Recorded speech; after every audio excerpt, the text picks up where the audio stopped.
Burgess and Bolton's weekly wrap-up. Welcome everybody to episode 6, I believe, of Burgess and Bolton's weekly wrap-up. If you're new to the show, watching it for the first time, what we try and do is unpick some of the challenges, people, process, technology that are perhaps blocking change and transformation in the London insurance market. Myself and Ben usually interview somebody, which we will do today, which we're happy to introduce Maddy Bailey in a few moments. But first up, Ben, let's go for news of the week. Do you want to go first, or do you want me to go first? I don't know. You can go if you want. Okay, cool. So I did. So I've got two pieces of news actually. So the first is cycling news.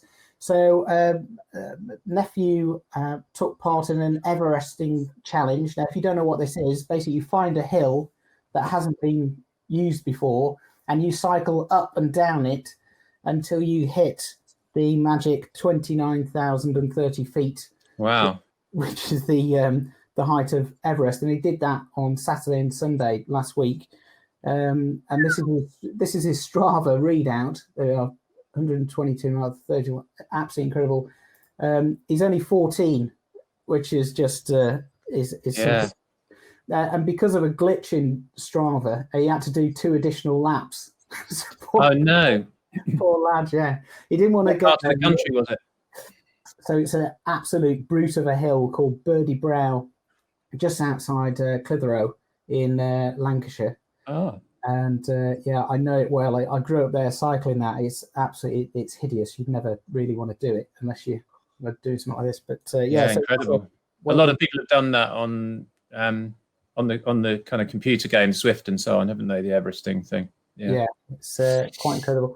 And the other piece of news this week is we ran Virtual TinTech over 2 days, which was great. It was the first virtual conference that we've run, and we had a really good turnout. We had some really good sessions and polls. We covered all sorts of topics. I just thought I'd share a couple of poll results from the session. So this was the first one in the London market session that we ran, where we asked what were the main challenges to innovation in the market, and ingrained culture and business processes and a risk-averse culture came out on top. And I think I just pulled that out because that's the kind of key areas that we've been touching on over the last 3 or 4 weeks. So I just thought that was good. It resonated. And then we had... Comes up time and time again, doesn't it? Culture is the biggest blocker still. Yeah, absolutely. And then this one was interesting as well. So we had a session that was looking at successful digital transformation, and we ran a poll that says, what's your top priority for people and culture at the moment?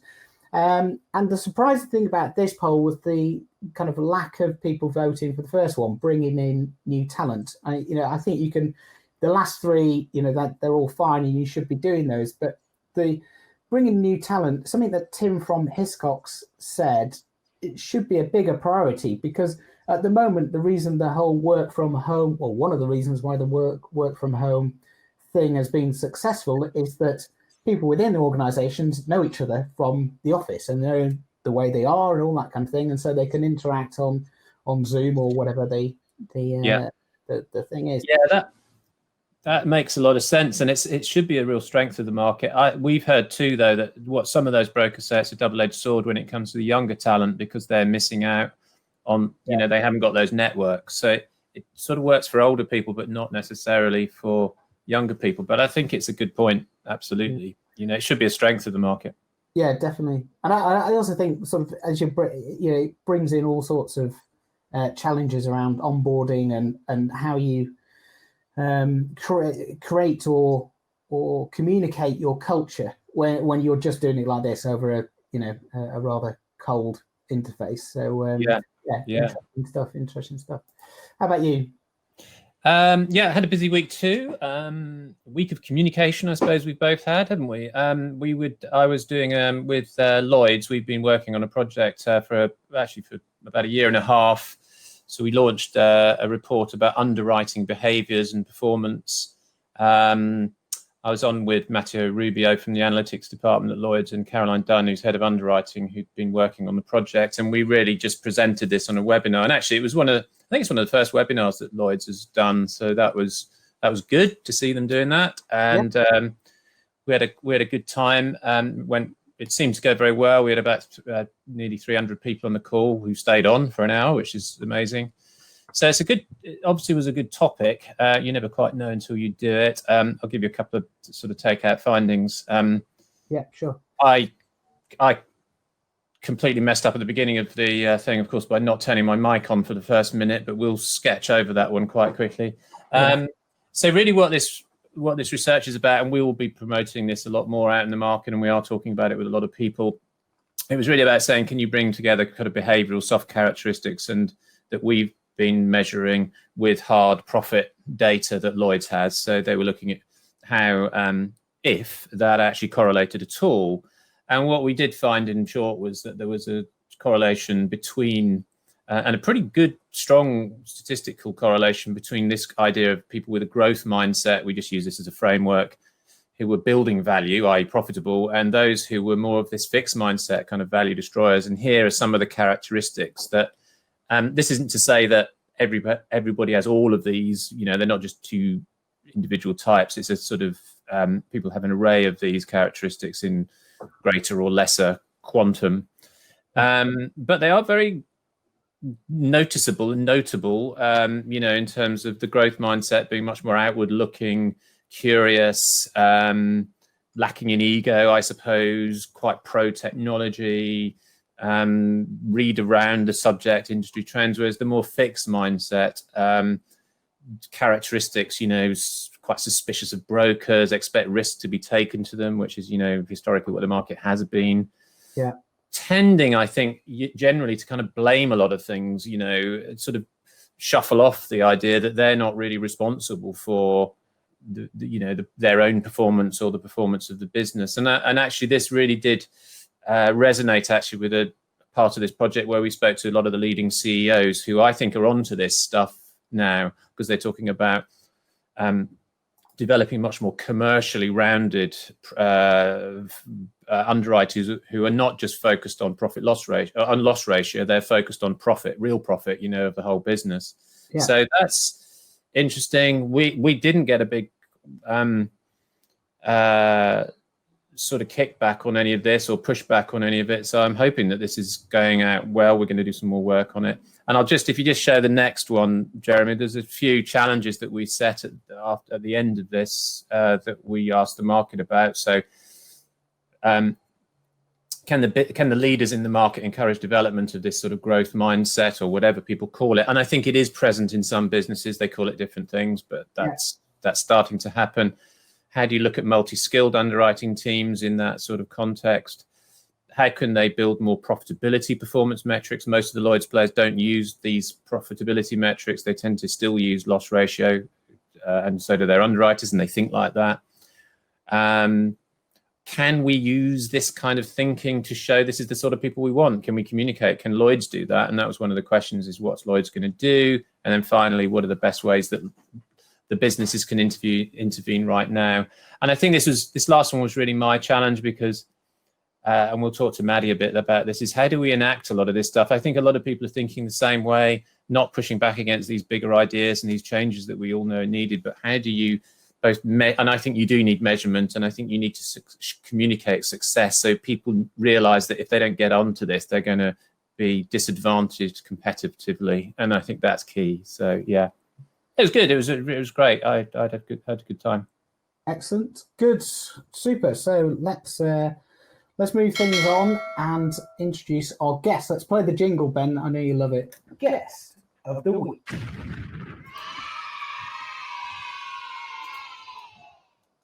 And delighted to introduce Maddy Bailey. Hello, Maddy. How are you doing? Yeah, very good, thank you. Enjoying the warmer weather, being a sunny South African by heritage. Great. So we're going to talk to you for the next sort of 10 or 15 minutes, just find out a little bit about you, what you've been doing, but also explore transformation and change from your experience, and just kind of unpick some of the challenges that we've been talking about over the last couple of weeks. So perhaps I can start by asking, as I do all our guests, 3 words that you use to describe yourself. Great. Well, I'm going to use words that actually come out from a exercise that we do around looking at your unique strengths and team type. And the ones I've chosen are courageous, trailblazing, and warrior. Oh, okay. Whoa, brave. Yeah. Wow. That's good. So, and how would you describe your current role and how you came to be doing what you do? Great. So, well, by background, I'm a lawyer by background and have spent the entire of my professional working career up until last year working in the city in the insurance sector. Firstly as a lawyer, and then moving on to strategy and innovation. And before I started my own business, was head of strategic initiatives at MS Amlin. I left there a year ago, primarily because I just really thought that there was more to do that was particularly interesting to me, kind of outside the immediate corporate environment, and particularly around this idea around how businesses can help people to be their best. Great.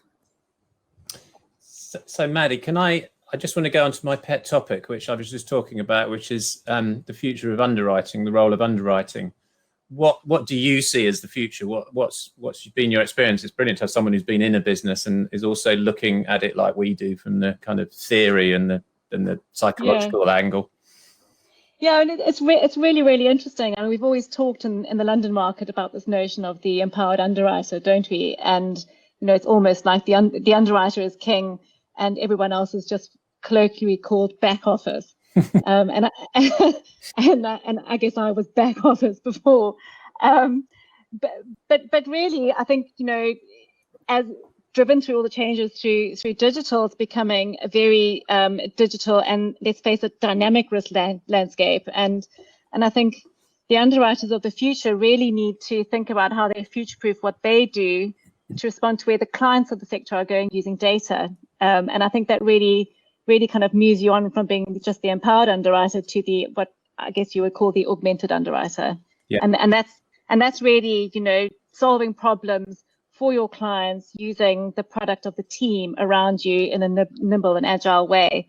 And I think that really requires a different way about thinking around the behavioral side of things, how teams work creatively and how they solve problems. Do you think on that we've got enough of those people in the market? Because we talk about talent attraction and so on. Is it that we've got it and we need to help people to develop, or is it that we've just got to kind of move into a new group, sort of succession of new people, new types of people in the market?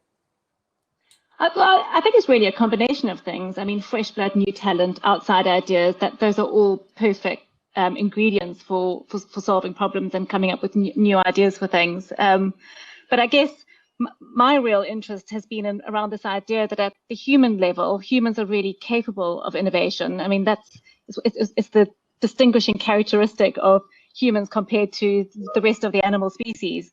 And humans, as a species, are very change oriented. And I think we almost have this tension really of how businesses and big organizations have evolved over time from the Industrial Revolution to where we are today, where you really, you entrepreneurially solve the problem and you could exploit that one thing for a number of years. And in the London market, it turns out that we could do this one thing for almost 300 years. Yeah. And it's really not that way anymore. I think this idea around relevance, how digital and data is really shifting things, really requires a different way of thinking around how you solve problems. And I think that can be really scary for companies, because it probably feels like you're sort of kind of destabilizing yourself, which isn't really the way that we've cut our teeth as we've kind of grown up through our careers. Yeah. And I think one of the fears, obviously, is that with technology, and it's clear now that there are technologies which can auto quote a lot of vanilla type products, so you don't an underwriter doesn't actually need to do very much other than push the button on that. That while that is a a kind of step forward on the cost issue. The fear is of job losses, and what do we do and how do we adapt to that? So I guess the culture is going to kind of maybe resist change a bit as well. Yeah, I think so. And I think you were speaking earlier about growth mindset and fixed mindset. There's another lens that we use, which is this idea between activating your seeking system versus your fear system. And I think the fear system is almost, self-evident in the sense of, in those kind of environments where you're only focused on the here and now and what's in front of you, that's probably a very human reaction to things. And one of the big challenges, I think, for organizations, and especially very traditional conservative organizations, is how do you start thinking around what is the seeking system and what is it? And really what it's referring to is how do you activate all the creativity, agility, playfulness that's really at the heart of being human, so that when you actually do turn that on in people, they actually are functionally more creative, more innovative, and more capable of solving problems for their customers. And it just happens just because of the environment that you've created for them. And I think that we could learn a lot from that. And that would take quite brave leadership to do that, wouldn't it? I think so. I think so. But, there's a lot of scientific research out there that shows that the organizations that do kind of create this culture, and I really hate using the label culture because it kind of goes, culture, HR, and it doesn't apply to me. But those organizations do feel different on the inside. Yeah. And it's really those kind of organizations that people are attracted to go to when they're applying for jobs, and B, they're the ones who really are going to win the customer and share a wallet. Yeah. Do you think, just a quick sort of side question, one of the things I think I've found very, quite challenging is how do you engage individuals with this sort of thinking? Because typically they're, they live with spreadsheets, they live, with vast amounts of financial data, and these soft issues seem to be things that they are not either very comfortable with or find easy to talk about. So what sort of things have you done? I know you've done the work with Dan Cable, which sounds fascinating, actually. Oh, he's great. He's just, I call Dan Cable the rock star of behavioral psychology, because he is, I don't know what kind of language you're allowed to use on this show, but he is in many ways just batshit crazy. But he is one of the most phenomenal individuals I've ever worked with, and he really challenges this idea around, why do you show up to work every day, and what's it all for? Yeah. At MS Amlin, we worked with Dan over the period of a year, and we brought together, the executive leadership. We brought together people from across the organization, from graduate right the way up across different functional roles, and we did a lot of work with him around this idea around how can you help your employees be their best self, and really surprising in some of the results. They were, the CEO was Charles Phillips at the time, actually said afterwards he wished he had known about this before. Yeah.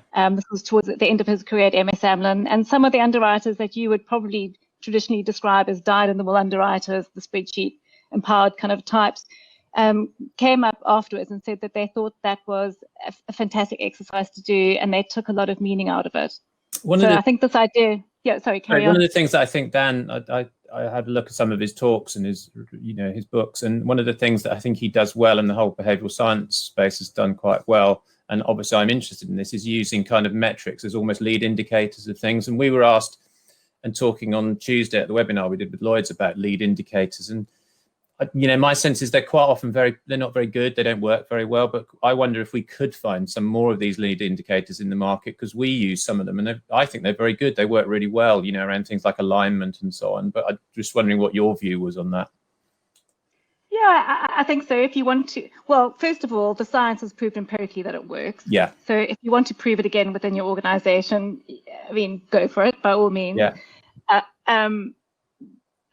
But at the same time, thinking around what is it that you're actually measuring, for one thing. Yeah. Dan's research, he's done some amazing research in call centers in India around how simple interviews with the call center employee, just simply to say, hi, how are you? Chat with the CEO. What is it about you that's special? And let's have a chat about you. That 15-minute intervention ended up with statistically empirical evidence that showed increase in production and profit. So, the the stuff's there, the science is there. Yeah, I have to say that I think we've found that these, I know it's all back to kind of nudge theory, which everybody now knows about, you know, and it's been perhaps overdone, but actually I do still think that those, you're right about those small interventions, they don't, you know, in and of themselves, they're not dramatic, but they're very persuasive, aren't they, when you see the data and you see the evidence and get people engaged with it. And I think you create a sort of, I think Dan uses that word as well, that kind of excitement around things. And I felt that you can sort of create the excitement in and of itself, but also if people have got a measure and they can see the impact, it really matters to them. Absolutely. And I think this idea around how do you help people self-determine at work is so important. It's for so many different reasons. And this idea around and almost the absolute call to action to leadership to really think around what it is that they're doing in helping their employees find meaning in their job and to be able to craft it around what they're good at. Yeah, I think it's really important. So just to move on to another kind of topic you talked about earlier on, there's a lot of labels flying around and culture and things, and I think you and I both probably get a bit fed up with the number of labels that gets used. You know, it's a great way of selling consultancy, I'm sure, but let's bring it back to reality. The FCA actually has looked at purpose, and I just quickly read you what they say. So they say that putting a clear, meaningful purpose at the center of a firm's business model, strategy and culture is an important part of adopting a healthy culture. So the FCA, I think, and I've heard from a lot of people I've spoken to, the FCA itself puts this as a very high priority. I just wanted to get your take on purpose and what does it really mean? Sure. What's that word that everybody's talking about? Well, I mean, you know, it means different things to different people, but if you really kind of cut it back to what you're trying to do, it's helping people to find meaning in what they do. Yeah. And there's something very, very personal about that, and I think it places a hefty burden on the leaders and organizations today, because, you know, purpose is something that you can't give to somebody. It's got to be found, and it's got to be found at the individual level for it to be meaningful.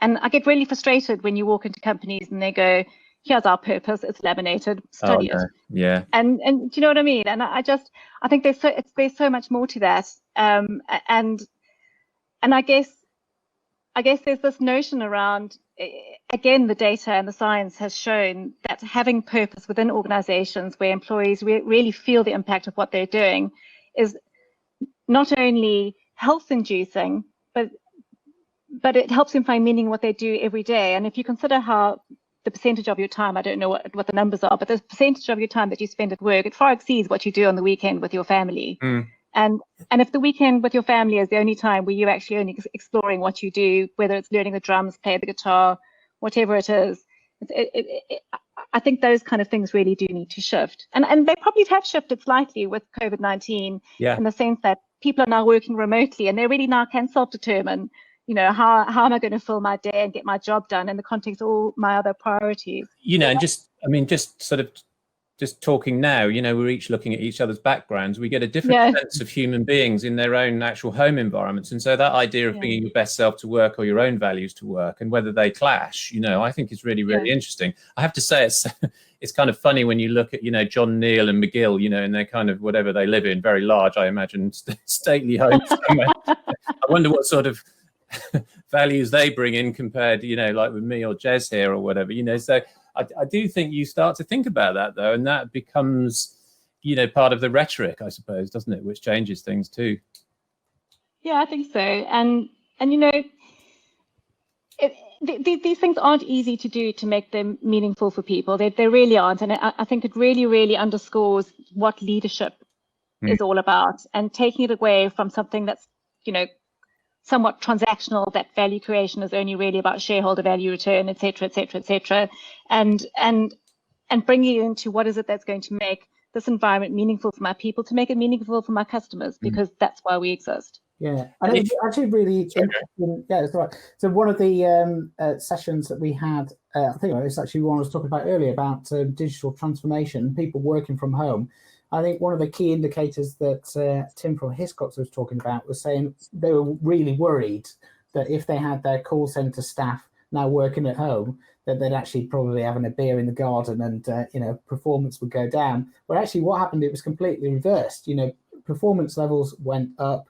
To your point, Ben, claims were being resolved quicker or whatever it was.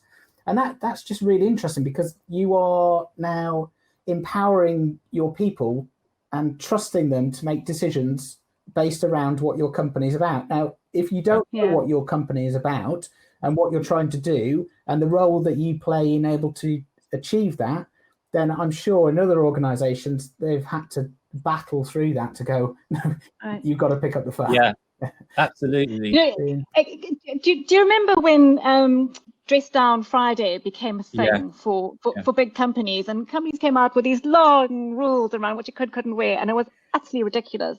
And I think it's only until recently that actually the answer to the question of dress down whatever day of the week it is just dress for your day. And as soon as companies started doing that, I mean, people ask, is this appropriate? Is that not appropriate? But the answer always back would be, you have to decide what's appropriate. If you have a client meeting, then obviously you need to decide what is the appropriate thing you need to wear to go see your client. Or if it's a day in the office, you decide. And I think it's kind of, that's just a smaller kind of micro example of the same thing. But they're all cultural signifiers, aren't they? Those things, which actually, are so noticeable, and I think they're so noticeable when they shift. That we don't want to get into it now, but the discussion about the room, for example, and whether that should go forward. But pre-lockdown, I was talking with the chief exec who said, I used to be really thrilled when I walked into the Lloyd's building, but now I just don't. I just kind of feel it's anachronistic, and. Once those shifts happen, they really make a big difference. And I think some of those will be the lasting things. Not, obviously people will talk about technology and digitization and all those big things. Yep. But it's the little things that occur to you as you go through this that we've all discussed endlessly on calls, that'll shift slightly. And we, as, if you like, the ordinary folk, I like to think of us as the ordinary folk, we would, that's always what's the trend has been, to kind of push back against that kind of the group at the top, the people who we work for, in whatever way, shape or form, or someone like me who decided I didn't want to work for those sort of people. But it is that sense that, there's a sort of liberation going on in some way as we go forward. Absolutely. Absolutely. I know when I set my own business up, I thought that was one of my overriding feelings was liberation. Yeah. Yeah. And it's interesting, if you ever just, step to think a bit more, I guess, esoterically around why are you even on the planet, and how insignificant are you in the grand scheme of things, doing something to make your working life better for everybody, where we know that it benefits the organization overall, can only be a good thing.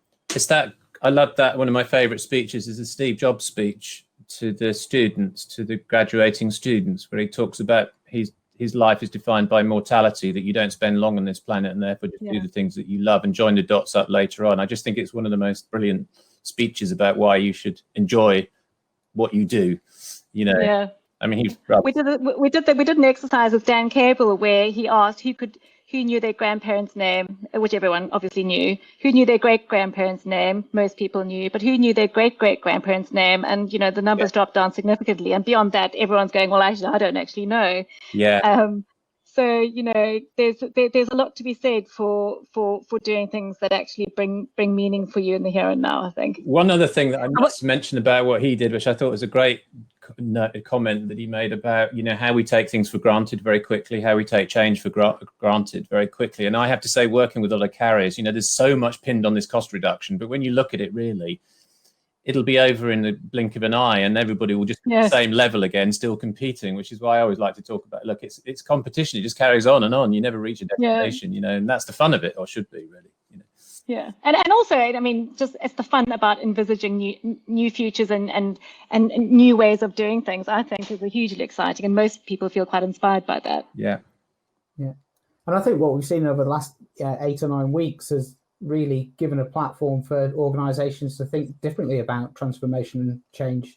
As we've said before on this show and in other forums, a lot of the traditional blockers or arguments against doing X, Y, and Z have just been swept away when you've got a real burning platform to change things. And absolutely. It's going to be fascinating to see what happens when people start returning, if they do start returning to London, and what it's going to look like, especially in 20 years' time. I think the insurance industry should have a campaign not about London matters or all that sort of rational stuff. It's just insurance isn't boring. I'll sign up to that. I think that's great. Yeah, I ultimately. was going to run a festival. I was going to call it Insurance Rocks, and we just have like a get some bands. I've got musical instruments. I'll bring them. Someone, to your point earlier, Maddy, one of the an underwriter a few years ago said, "Look, I'll just stop you right there, and I'll tell you what underwriters are. Underwriters are the rock stars of the business."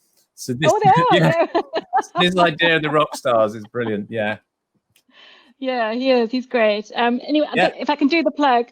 That's the book. Great. Brilliant book. He's great. Dan is great. Look him up. He's on YouTube. He's a great guy. I mean, honestly, a great guy. Love him. I can endorse that completely. He's really good. Yeah, and he's more power to his elbow. And yours, Maddy. He's got this great thing where he says, why do people have funerals? Why do you celebrate someone's life when you're dead? And actually, if you did actually stop to think about that, you're probably there's certain sense in having your memorial before you die. Too right. Right, well, we are rapidly running out of time, so I just want to say thanks ever so much, Maddy, for sparing the time come to talk to us. Thank you today. Thanks for having me. No problem at all. Thank you, Maddy. It was excellent, really good. We'll get you back if you want to, if you can bear it. Yeah, I'd love to. Oh, I'd love to, and maybe we can bring Dan along for one of them. He would love to. That'd be great to get him on. Yeah, fantastic. Cool. Okay. Have a nice weekend. Thanks, Maddy. Cheers, guys. Have a good one. Bye. That was great, wasn't it, Ben? It's just so inspiring to hear people talking so enthusiastically about change and having like sort of tangible, examples about how things can move forward, whether they be big or large or incremental, whatever. A lot of the work that I've done. I mean, the point is you've just got to be positive, and that creates resilience. And you've got to work hard as well. But too many people, are just a bit the other way, as we found out in the underwriting thing. I think we want to change that. We want to attract that excitement. It's really important to get it going. It is. Right, let's move things on. So weekend activities. So before we get into that, Ben, have you got a word of the week? Oh, have you got one? I've got one, yeah. So I've got one. It's actually 2 words. Short tale, a mini story. Oh, I like it. Yeah, I've lost mine. I can't find it. I'll do one next week. Okay. I've written it down and I've lost it.